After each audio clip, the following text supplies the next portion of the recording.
Hapsay, luwas ug malampuson nga 460th Fiesta Senior Celebration ang gipaniguro sa kaparian sa Basilica Minore del Santo Niño uban ang kapulisan, Coast Guard, LGU ug bang mga stakeholders. Sayra nato ang detalye pinaagi ning report ni Alan Domingo.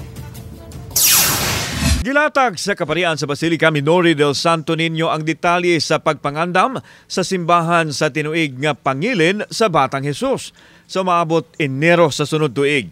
Kauban nila mga opisyal sa kapulisan sa rehiyon o sa dakbayan, ang Philippine Coast Guard o uban pang mga fiesta frontliners. Sa nagkaduol na kapistahan sa Balang Bata Senior Santo Niño, gipaniguro karon sa mga stakeholders nga magmalinaon, hapsay ug magmalampuson ang mga kalihukan may kalambigitan sa kapistahan ni Senior Santo Niño.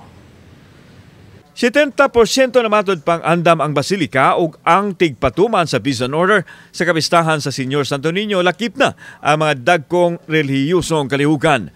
Naglakip kini sa gikinakdang pagpahigayon sa mga prosesyon. Apil na sa opening salvo sa Enero 9, din ipahigayon ang penitential walk with Jesus nga himo alas 4 sa adlawon padung na sa Basilica Minore del Santo Niño. Enero 17 usab ang naandan nga walk with Mary nga pareho og oras ug ruta.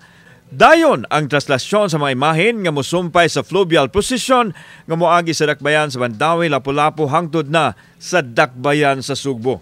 Pagkahapon usab ipahigayon ang solemn foot procession.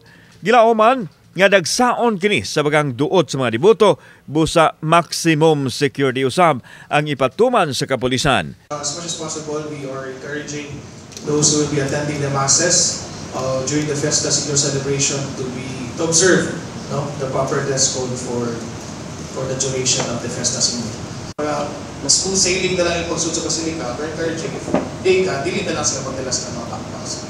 Higpit nga idili ang pagdala og backpack sa mga mosulod sa Basilica samtang gi-discourage ang mga politiko sa pagsulob og mga sapot nga nagpatik sa ilang mga nawong ug ngan aron malikayan nga magamit sa personal nga katuyuan ang solemne og relihiyosong kalihukan. Samtang sa mga apil sa fluvial procession gikinahanglan nga mo parehistro sa mga sakayan sa kadagatan. I believe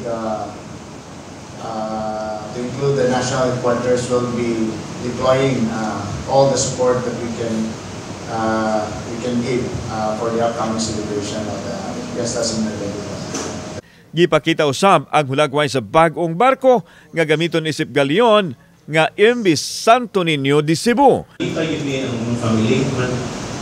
Ako rin nalipay sa ni kay na-timing report na pagdawat ng susuwat nasa tay usa na locally constructed na vessel din sa Philippines na makorpo akong gamiton sa fluvial.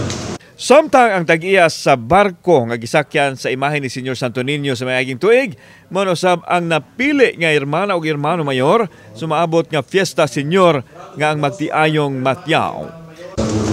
We would like to thank God for giving this opportunity for us to be the representative of hermano and hermana mayor for 2025. Kauban si Clover Lumayag, ako si Alan Domingo.